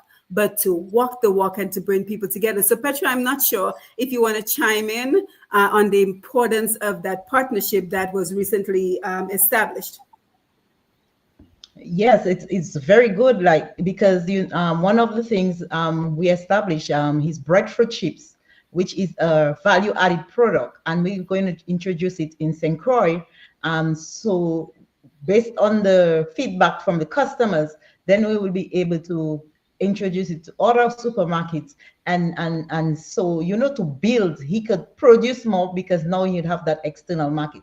So it's good that we collaborate with each other, and because collaboration is what brings success. And I tell people that all the time. I have a passion for agriculture because I know that if we eat right and we eat the right food, then all the health issues that we have, main health issues that we have, can be rectified by eating the right food or eating food that's grown on our own, from our own soil. It just hurts my heart when I see that our imports for vegetables are so high in Dominica when we have so much land and water and sunshine. And that is why I joined with Mr. Charles on the TUD platform to bring that new idea, because one of the things I realized, some of the people, they are still stuck in their ways of doing things, and new ideas do not work with them. So I joined with Mr. Charles because it's a new place where all ideas are welcome, and is to bring Dominica to another level. And so that is why I'm with TUD, and that is why I'm happy for Root Connection, because if it wasn't for Root Connection, I would not have met Mr. Bani, so be introduced to him, and then we'll not have that great collaboration going in. And he also works with other farmers, so it makes life easier for me as well. So yeah. Yeah. And again, we always talk about the importance of playing the role. Each of us have a role to play. If we play that role and we put the pieces together, we can accomplish tremendous success for Dominica. But guys, we have limited time, so let's keep the conversation going. Jobs. That is another very big concern to many Dominicans. We see a lot of jobs going to foreigners in Dominica. We see that a lot of our young people are struggling to make, well, young people and everyone is struggling to make a livable wage in Dominica. So speak to us about, first of all, the relationship that you would have with the Chinese government if you were to become the next government of Dominica. What would that relationship be? And anyone feel free to chime in. What would that relationship be? Would you keep the CBI program? And we also have to make sure that we touch on electoral reform before we wind down this evening. So guys, feel free to chime in about what your relationship would be with the Chinese government and job creation for Dominicans. Alex, I think you want to jump in, right? Yeah, I can always jump in whenever the members desire. And then Sharon, we're coming to you. Is their program. But in terms of the relationship with China, we recognize China as a major global player, as one of the movers and shakers of geopolitics. And we will review the arrangement that our country now has with the People's Republic of China. And if the present arrangement is one which respects the sovereignty of both countries and honors the cherished democracy that we have, the independence of thought, of practice of religion and rights, mutually, and if the arrangement is one that is based on trade and not necessarily aid, because aid is fine, but trade is better. If the Chinese are willing to open up their markets to our products, our music, our culture, our agro-processed goods, our nature island produce high-grade cannabis and everything that comes from Dominica, we would be very happy to continue friendly relations with the People's Republic of China and the Communist Party of China. But again, after review of what is in place, and we see that it works with our own modus operandi and what is in the best interest of our people and not a party or a group of politicians, we'll be happy. In fact, we'll embrace China. We have no issues with that. In fact, there's a white paper out that talks to our China policy. Guys, you can share that with Dr. Matthew so she can have a read of it. We'll not yet publish it because it's not yet formalized, but there is a written document in terms of the party's policy on China. We have a policy on Russia. We have one on America, again, based on mutual respect for the observation of the sovereign authority of our country and our way of doing things. But China, we felt we had to create a policy on them first, and that is ready for review. And guys, you should share it with Dr. Matthew, because she certainly is somebody who understands diplomatic jargon, and she may have an idea or two in terms of the formulation of our policy on China. But to put it very simply, Dr. Matthew, is that if when we review the China policy with Dominica, it is in line with what is in the best interest of our people, we will certainly 100% embrace it. In terms of the CBI, the passport initiative will not go away. It should not go away. Why should we get rid of our initiative when America is now even presenting a gold card for citizenship? So I think it's a good program, but the transparency that is lacking in this one will be a major feature in our reconfigured economic citizenship initiative. We will have a component of the initiative that is targeted to Dominicans. Not anybody who is not Dominicans, to Dominicans who are living overseas, Dominicans like Gabriel, Christians, and others who want to come back to reinvest, to re-entry. We will give them the same incentives or more that the foreigners are getting to reinvest in Dominica. So there will be a component targeted at locals who are willing to come back. And we will bring back a lot of locals into Dominica by giving them the incentive under the CBI program to return home. So you see, Ching talks about coming back to work. The program would be catered to her. So she has guaranteed form of raising revenues to reinvest in Dominica. And $3 billion of the of the proceeds of our economic citizenship will be pumped into agriculture to kickstart the economy. So the monies that's being spent from the CBI now in certain sectors will be redirected to agriculture, processing, education, health. Mainly, not just building hospitals or building health centers, but retrofitting those with stuff that can prevent Dominicans from going overseas for the major surgeries that they have to do. So yes, we will keep the CBI, but it will be transparent. It will not be catered only to a group of people.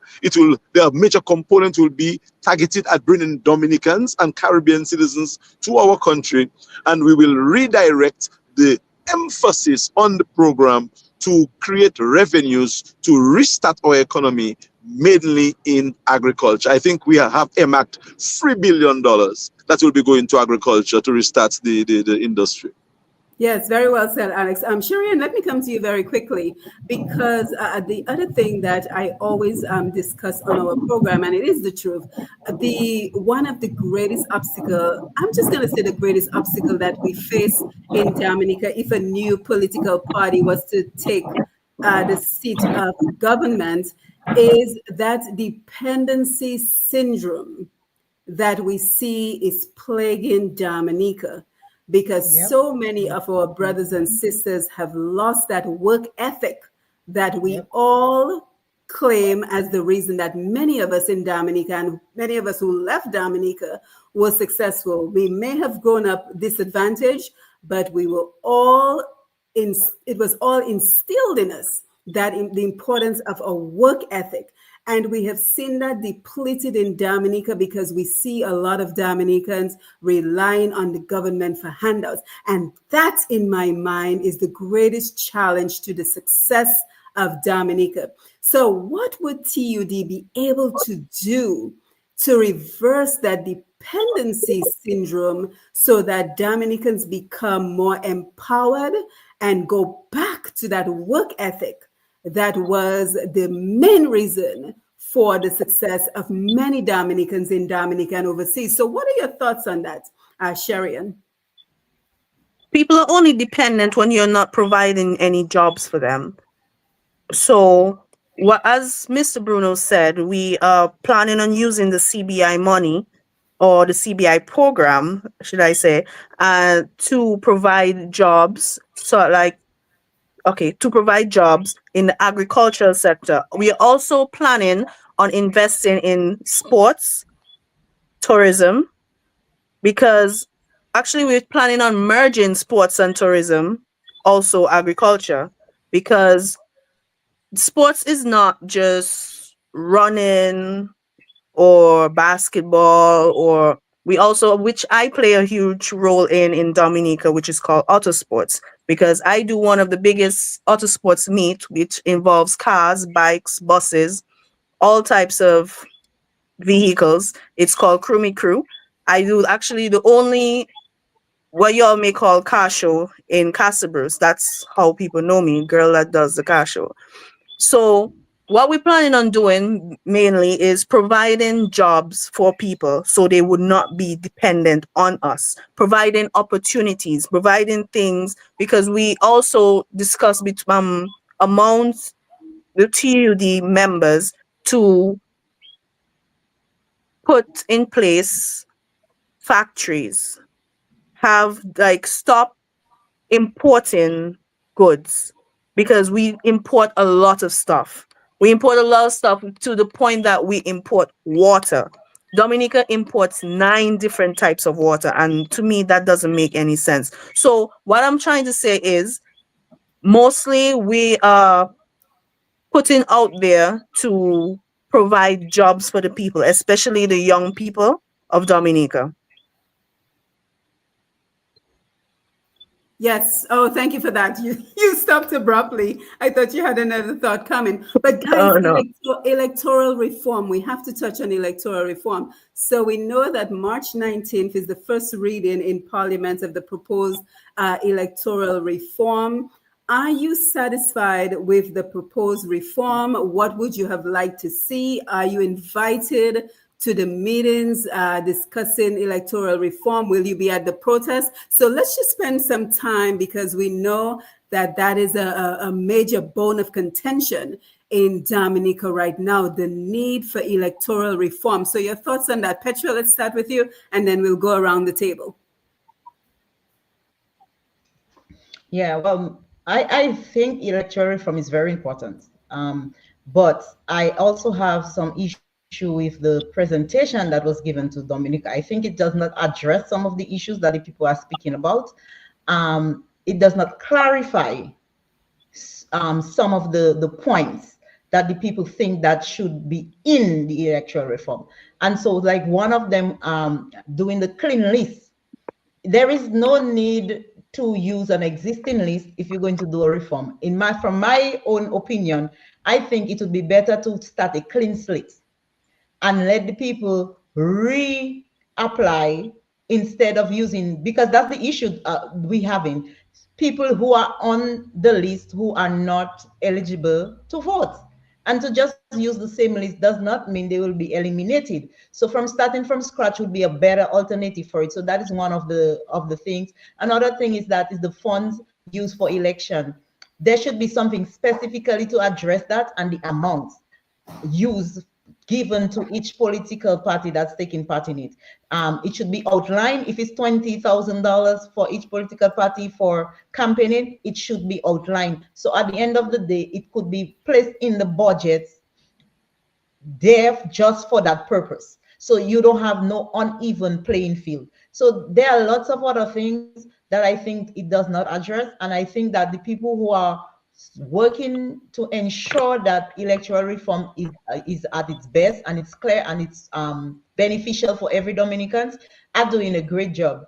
And even if we are not out there like everybody else, we already supporting those who are doing the work. We encourage and we support them, and we are doing what we can to educate people on our end to let them know the importance of having a good reform. Mm-hmm. Anyone else?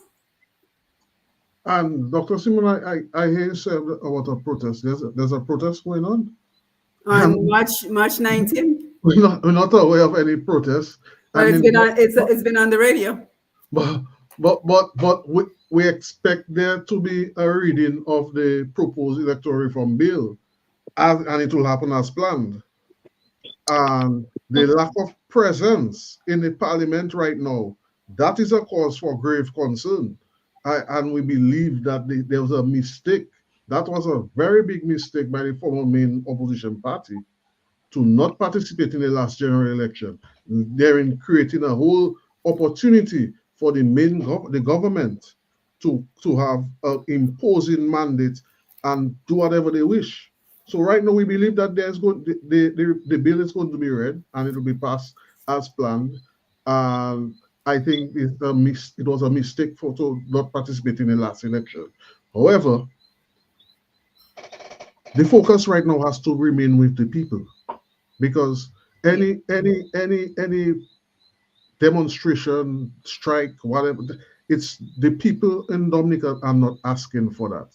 That is why there is in times past you have seen little to no participation from the people in Dominica, because that's not what Dominicans are asking for. Mm-hmm. Sharian, you have any thoughts on that? Oh, no. Okay, excellent. So guys, the other thing that comes to mind is the new Trump administration, and it looks like the Caribbean region is one of his targets. So recently we heard him talk about that the Caribbean region has to select either the relationship with China or the relationship with the US. So how would you deal with the Trump administration and everything that is coming out of there? What would be your choice? Would your choice be to continue the relationship with China or to side with the US? And then we want to take some comments as well before we wind down. No, but America cannot demand on any sovereign country who their friends should be. You cannot. I cannot know you, Simon. America is our friend. Dr. Simon Matthew is my friend. I cannot demand of Simon who her friend should be. America should understand that we as a sovereign country are allowed to have friends with whoever we wish. Mm-hmm. Yeah, Alex, we were just talking about the demand that the Trump administration has made to select China, to pick between China or the US, and now we're even hearing that he's insisting that there's no more relationship with Cuba as well. So what are your thoughts on that? Because we might say, we're a sovereign country and we have the right to decide who we have relationships with, but are we prepared to face the consequences of not abiding by Mr. Trump's requests? Yeah, so that is a very serious question and very, very ticklish scenario. The number 47 is the chief executive of America, the most powerful nation on earth, economically, militarily, and everything else added to that. So you cannot ignore demands made by America, because we live in the Americas, and anything that America do is going to affect us. And America can cripple Dominica's economy like overnight. Right. So we should not beat our chest and say, well, we can do whatever we want to do. In this geopolitical sphere, the big fish really control the ocean, and America is the biggest fish in the ocean. I'm not saying that we have to bow to America, but we have to yield to a number of the things that America is saying. Now, Carlos is right that America ought not tell us who is our friend, but we have to know what kind of friendship we keep with the other friends that America do not like. Because we cannot just forsake everything that they are suggesting in the, because we are a sovereign republic in and of ourselves. So if America is telling us we cannot be friends with China, we have to have conversations with America and explain to America why is it we need to be friends with China, because our policy is to be friends with as many nations as possible. And we do not see why we should not be friends with China. If America can convince us why we should not be friends with China, and I don't think they can convince us, we will tell America, well, okay, but negotiate. We want to be your friend as well. China is helping us in X, Z, and Y. What are you doing for us? Now is that time for Dominica to say, okay, to try to cash in on what America has to offer. Because we cannot exist in the Americas if we don't negotiate properly. So the government of Dominica and the other countries in the Caribbean should come together to fight or to challenge this new challenge that is being faced. We cannot, as a country, as one country in the Caribbean, fight America. Trinidad, Jamaica, Venezuela, Guyana, St. Lucia, we must all come together. Get you, Simone, as an envoy, and other people who understand geopolitics to represent the Caribbean's cause. You cannot ignore what America is saying, nor can you yield totally to them. So it's time for negotiations. We should send an envoy of Caribbean diplomats to America and say, guys, come on. How would you tell us not to be friends to China, who has been so good to us? You cannot afford us. We cannot do that. We Yeah, need to survive. We yeah, need to survive. especially when you consider the type of investments that the Chinese have made in the Caribbean, but then it begs the question at what cost? Because we may be receiving those low interest rates, but what happens when we are unable to repay them, as we've seen in other areas of the world? So it almost feels That like is the we're point. caught between a rock and a hard place, that we don't really have friends when it comes to these sorts of situations. We pretty much have vultures who are prepared to take what they want if we do And, not abide. So it's definitely a very and difficult time for the Caribbean region. what they want and what they can take, and they will take. So we have to be very, very, very careful. And yes, China has been a good friend to us, a good friend to the region. People may have issues with China's politics, but that aside, China has been a good nation, a good friend, a good help. Granted, they do a lot of aid and not trade. So when we observe what is being done, for instance, now would be a good time to tell China, well, you see what America is saying, China. So let's talk, man. Let's step up on the trading business and let's do a little more that benefit more of the people. But what you're doing is good, but it's probably time to step up, because we are not willing to break friendship with you, but you have to give us something. Because if not, America is going to demand more and more. And they tell America the same thing too. So the Caribbean, which is the most prized possession in terms of a region in the world, must now leverage our strength and negotiate from a position of strength of what we have. We are the most unique destination in the world. Let's come together. It should not be Barbados alone or Dominica alone. It should be all of us sitting in Mar-a-Lago or wherever and telling the Americans where the Caribbean is. Guys, we are not going to break our friendship. We want to add to our friendship. And you, America, you have been good to us. But of late, you have not been as good to us as probably would want you to be. So probably it's time to get back into the folds and assist the Caribbean countries with the things that you had been assisting us with in the past. Now it's time for negotiation. We cannot ignore America, because America, as I said, and as we know, can cripple Dominica's economy. And anyone who does not understand that does not seem to understand geopolitics. We need to speak to the Americans and the Russians and the Chinese and everyone.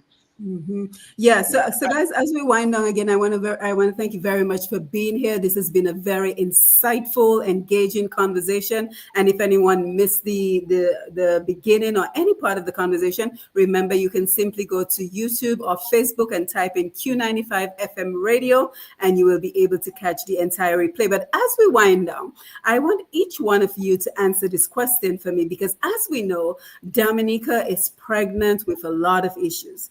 So if you were elected as the next government of Dominica, I want for each one of you to tell us what would be one of the top issues you would tackle in your first 100 days in office. So Sherry and Carlos, Petra, Alex, a top priority, an issue you think you would tackle in the first 100 days, and also some very simple, we call them low-hanging fruits, simple things that we as Dominicans right now can do to make it a better Dominica for all of us. So two very important questions. The first issue you would attend to in your first 100 days, and what are some low-hanging fruits, some simple issues that we as Dominicans on the ground and overseas can work on, even while we do not see an immediate change of the administration right now. But what can we work on together for a better Dominica? So think about that for just a minute. Let me go over and take a couple of more comments before we wind down. So Hendrix, thank you so much for being so engaging this evening. I can't read all your comments, but I'll take a couple of them. He says, when we are invited to foreign countries, their plan is to work for them. We have to think just like them. Team Unity needs 70,000 on board. You, the host, is brilliant. Oh, thank you. We have the brains to succeed. I think that's what you're saying. Let's see what else. When you're overseas, any city that you live in, every dime is spent in the city. Half of all see, we are running a secret society. So I think what he's saying is that many times we see a lot of money going back to the native lands of those who work in Dominica. So the money, again, another major issue, is not being circulated in Dominica. Jason Wright, thank you for being here. So best we go back under England, we no longer independent. Throw our flag. Yes, Jason, that is a serious concern. And I think he was responding to Hendricks, who say Labor is working for foreigners, not Dominicans. Critical thinking needs to be introduced to the general public. So guys, that question that I just answered, Hendricks, Jason, thank you very much for engaging with us this evening. And I'm sure a lot more people will come in and chime in on the conversation. So let's begin with you, Sherian. The first issue you would tackle in the first 100 days, and a low-hanging fruit, a simple solution we can all work on right now for a better Dominica.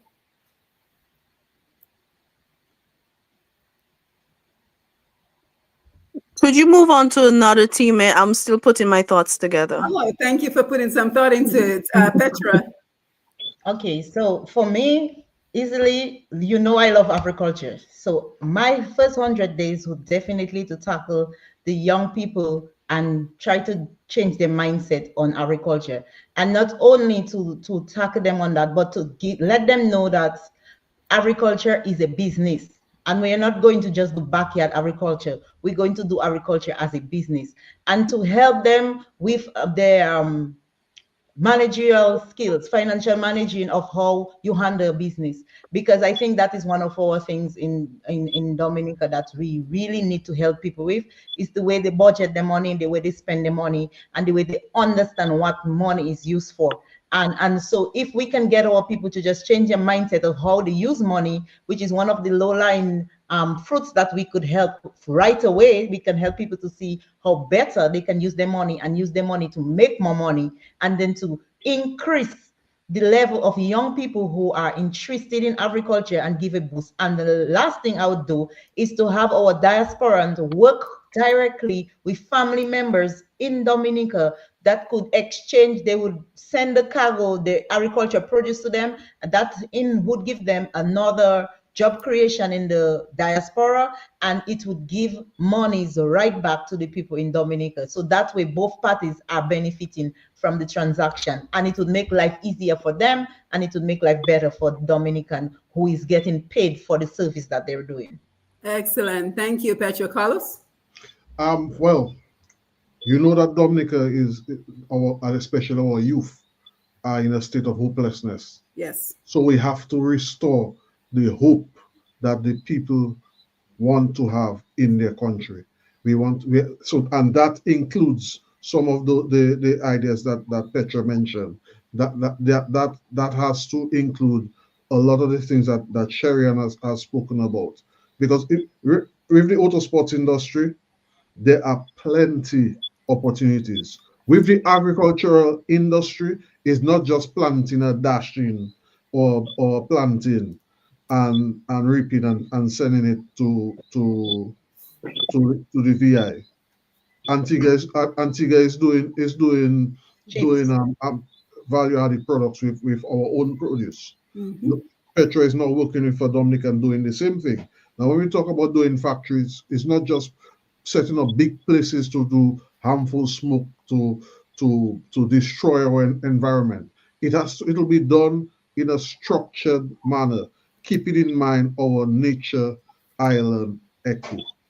So the low-hanging fruit, the things that we can immediately deal with, is putting people to work immediately and help them get back the hope that they have in the country. And not just exchanging produce with our diasporans, creating the environment for them to come back home and contribute. Because I'm sure you, Dr. Simon, want to come back home. Absolutely. And reside here. That's right.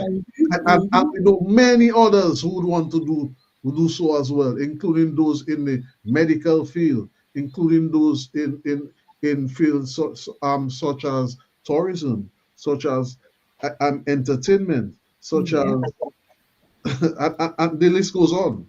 Yeah, and we also have to keep in mind that we may have more Dominicans coming home either voluntarily or involuntarily due to due to Trump, right?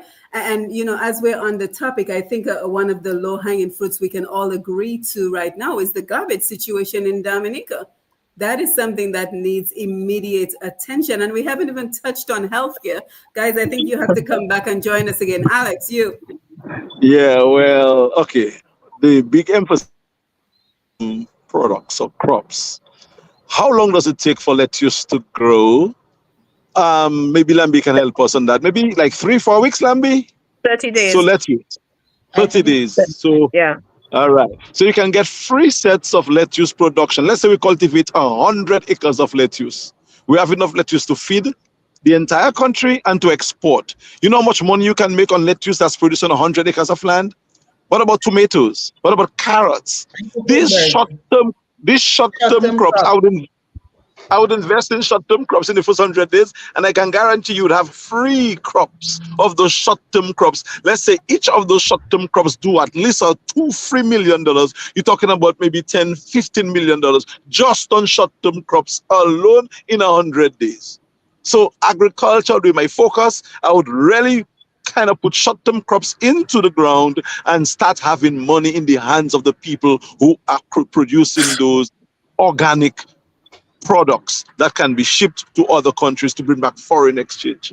In terms of low hanging fruits, I think hope. We have to create a situation where we trust each other, where we love each other again, where we as brothers and sisters find it in our hearts to embrace those who don't share our same political views. Simone, there is nobody in any political party who can say that I am their enemy. I talk to Vado, I talk to Ras Kelly, I talk everyone in politics who is willing to engage, I will engage. So we have to get back that cordiality again, that sense of community, and that is what I would want to do, to engender love and to create hope in our people. Because the biggest problem we have in Dominica now is hopelessness, where the majority of people, or a lot of people, have simply lost hope and have kind of given up. We are losing people in terms of the brain drain is worse than ever before. So many young people are leaving the country. Bouillon is showing us that we have a product we can rally around, and not just Bouillon, but many other aspects of the Dominican entity we can actually build on. So yes, hope would be what I would work for, and respect for each other. Yes, thank you, Alex. Sharon, before I come to you, so in case you want to get in touch with Team Unity Dominica, and again, this evening we were looking at Team Unity Dominica, their manifesto, their strategic plan, their vision for securing the future of Dominica. We are happy we were joined by Sherian Ostry, Mr. Carlos Charles, Petrocarbon George, as well as Mr. Alex Bruno, and Kenton Saint-Jean joined us in the beginning. But if you want to get in touch with Team Unity Dominica, you can reach them at T as in Tom, U as in umbrella, D as in David, Dominica, you know how to spell Dominica. So TUD Dominica@gmail.com. And while we're at it, let me also throw out my email address. If you would like to reach me, it's going to be pushpast10@gmail.com. So that is pushpast10@gmail.com. Again, pushpast10@gmail.com. And Berman Jules, yes, I completely agree. Hendricks, you have very good ideas. We would love to engage with you. So you can feel free to reach out to me. Jason Wright says short-term crops with markets. And then Berman says, that's my idea, farming short-term. So guys, thank you so much for engaging with us on the Facebook Live. Thank you to everyone who listened. Sherian, let's come over to you for your response, and then we're going to wind down. The small thing, can you hear me? Okay, the small thing that I'll work on, well, everyone right now, small business is a huge thing right now. Everybody wants to be an entrepreneur, but the prices, but everybody keep complaining about the prices of the small business owners, but no one, actually a lot of people is also complaining of the port prices in Dominica. The port prices are just ridiculous. People say they buy something online. When you come to clear it at the port, they buy it again, plus another tax on there. So me personally, I will definitely get to work on the port prices, because the port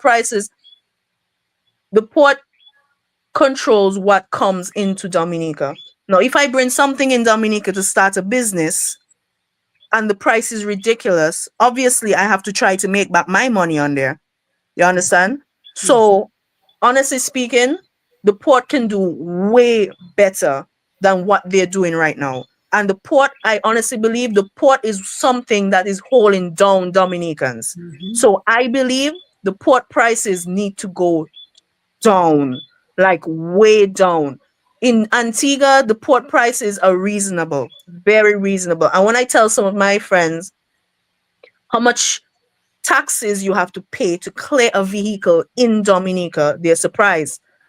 In Antigua has a lot of sports cars. In Dominica, you hardly see them. They are there, but you hardly see them because of the duties you have to pay. It's not the fact that the guys do not want them, they cannot afford them because of the prices you have to pay. So honestly speaking, I think even before election, something has to be done on the port prices in Dominica. Yes, thank you very much. Thank you very much, Team Unity Dominica. I think you guys represented yourself and your political party very well this evening, and I think you gave us a better understanding of who you are, what you stand for, and your vision for Dominica. So I want to thank you for joining us and for being here to take the questions from the audience and to engage with the audience. So again, we are happy to be on this journey with you, where we continue to harness the power of technology, social media, international radio, and podcasts to leverage the expertise of our brothers and sisters at home in Dominica and internationally for the benefit of Dominica. And as you can see, it is bearing fruit. So we see the collaboration between Petrocarbon George, who creates markets for Dominican produce and products, with Mr. Banis, who has one of the largest farms in Dominica, and he does so much more than farming, and with the Dominica Livestock, a corporation of over 240 livestock farmers. So I'm very happy with what we are seeing in terms of we are making headways in Dominica, and so we will continue to be on this journey with you. Again, I am Simone Matthew. It is always wonderful to be with you.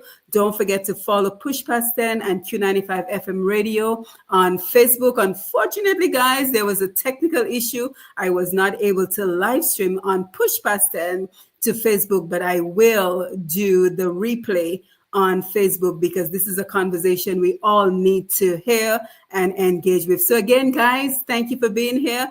And again, I look forward to engaging with you. Lambi, thank you for being on the console, as well as showing Mr. G and the Q95 family. Thank you for the opportunity to do this important work and to help with the development of our country. So guys, we will be in touch. Don't forget, if you want to get in touch with TUD, Team Unity Dominica, it's TUD Dominica at gmail.com. And you guys know how to get in touch with me. Let us stay in touch and continue the work that we do for Dominica. So until next time, have a wonderful evening, good night, sleep well, and have a productive rest of your week. Thank you. Good night. All right, guys. Good night, guys. Good evening, Lambi. Your dad. Bye, guys. Bye. Bye. Roots Connections on Q, 8 p.m. to 10 p.m. every other Wednesday on Q95, the big station. Dominicans journeyed beyond our shores for decades in search of economic opportunities and educational advancement. Many are ready to give back to their cherished nature island.